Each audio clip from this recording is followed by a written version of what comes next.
조선일보에 대대적인 세무조사각이 떴습니다. 기어이 조선일보가 또 윤석열의 하야를 언급했습니다. 영화 내부자들에서 대중은 개돼지라는 말을 남긴 이강희 캐릭터 많이들 아실 겁니다. 그 이강희 캐릭터의 모티브로 의심받고 있는 조선일보 김대중이 기어이 칼럼으로 핵폭탄을 날렸습니다. 바로 윤석열의 자진 사퇴를 언급한 겁니다. 해당 칼럼의 앞부분은 사실상 밑박갈기로 의미 없는 윤두창 찬양이라 읽을 필요가 없고 가장 핵심적인 주장은 마지막 문단에 담겨 있습니다. 칼럼 마지막 문단을 읽어드리자면 많은 평론가들이 유권자의 분포가 국민의힘 40%, 민주당 40%로 갈리고 결국 승패를 결정짓는 측은 20%의 부동층이라고 전망하고 있다. 지금 좌우로 첨예하게 갈린 시국에서 누가 무슨 논리를 펴도 골수파들에겐 먹히지 않게 돼 있다. 결국 캐스팅 보트를 쥔 부동층의 판단에 의존할 수밖에 없다.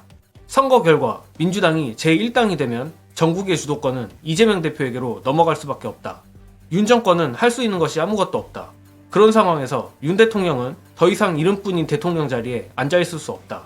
나라의 혼란을 피하기 위해서 그의 결단이 필요할 수도 있다. 아주 고맙게도 생각만 해도 행복한 미래를 굳이 조선일보 칼럼에다 써주셨는데 이미 김대중은 작년 11월 윤석열 중도퇴진을 언급한 적이 있었습니다. 다만 시기도 시기이지만 어디까지나 지금부터라도 잘해야 된다 식의 꾸중인지라 사실 이를 진지하게 받아들이는 사람은 많이 없었을 겁니다. 하지만 지금은 얘기가 다릅니다. 이것도 해석하기 나름이지만 총선 2주 앞둔 현 시점에서 사실상 총선 포기 선언이나 다름없는 칼럼을 쓴다? 그리고 소름 돋는 부분은 조선일보에서 다른 사설 칼럼은 댓글을 쓸 수 있는데 이 칼럼만 댓글 기능이 막혀 있습니다. 조선일보가 어디까지를 내다보고 있는지 모르겠지만 총선 이후 어마어마한 경랑이 몰아칠 것 같습니다.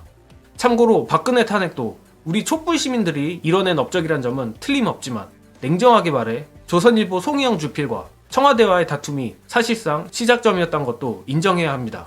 그만큼 조중동, 특히 조선일보의 정권에 대한 손절이 굉장히 중요한 분기점인데 총선을 2주 앞둔 현 시점에서 댓글도 못쓰게 막아놓은 이 칼럼이 저로선 의미심장하게 보입니다. 총선이 코앞인 상황에서 엉뚱한 일로 미리 김칫국 마시는 걸 수도 있겠지만 올해 하반기 또다시 우리가 거리에 나가야 될지도 모르겠습니다. 한편 총선 얘기를 해보자면 역시 총선 당일까지 절대 긴장을 풀어서는 안 될 여론조사가 떴습니다. 경인일보 의뢰 KSOI가 3월 24일, 25일 실시한 하남갑 지역구 여론조사입니다. 민주당 추미애 47.8%, 윤두창 호위무사 이용이 43.2%가 나와 불과 4.6%의 오차범위 내 접전입니다. 물론 여주 꽃의 경우 12% 격차가 나기도 했지만 어찌됐든 분명한 건 제가 말씀드렸던 대로 위기감을 느낀 보수층의 결집이 드러나는 조사들이 나오고 있다는 겁니다. 앞으로 드문드문 이런 조사들이 나올 텐데 우리가 동요하지만 않는다면 막판 흐름이 저쪽으로 넘어갈 일은 없다고 생각합니다.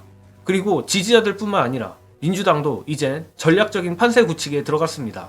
이 부분은 영상 보시고 이어가겠습니다. 민주당이 선거하는 흐름을 보십시오. 첫 번째, 공천 작업이 끝난 다음에 정권 심판론에 불을 붙였습니다. 두 번째, 경제 담론을 던졌습니다. 세 번째, 민생 이슈를 던졌습니다. 이재명 대표가 어제 25만 원 경제 지원금 이야기를 꺼냈죠. 제가 2주 전에 선거 2, 3일을 남겨두고 나면 그런 정책을 낼 거라고 말씀을 드린 적이 있습니다. 이거는 뭐 제가 똑똑해서 하는 이야기가 아니고요. 민주당 계열의 정당이 선거라는 매뉴얼입니다. 매뉴얼로 그렇게 흘러가고 있는 겁니다. 그 매뉴얼대로 가면서 지금은 위기 관리를 하면 되는 겁니다. 그래서 지금의 판은 크게 변하지 않는다라고 여러분들이 이해를 하시면 되는 거고요. 다만 겸손하고 낮은 자세로 과반이 목표다. 이 정도로 민주당은 선거를 보수적이고 안정적인 기조 내에서 끌고 가면 되는 겁니다.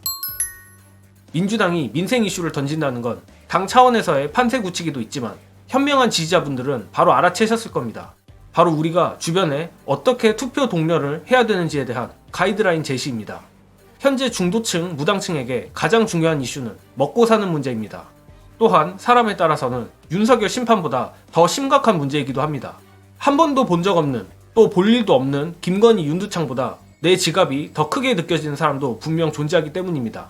그런 유권자들에겐 철저하게 민주당이 내세우고 있는 민생 이슈로 접근해야 합니다.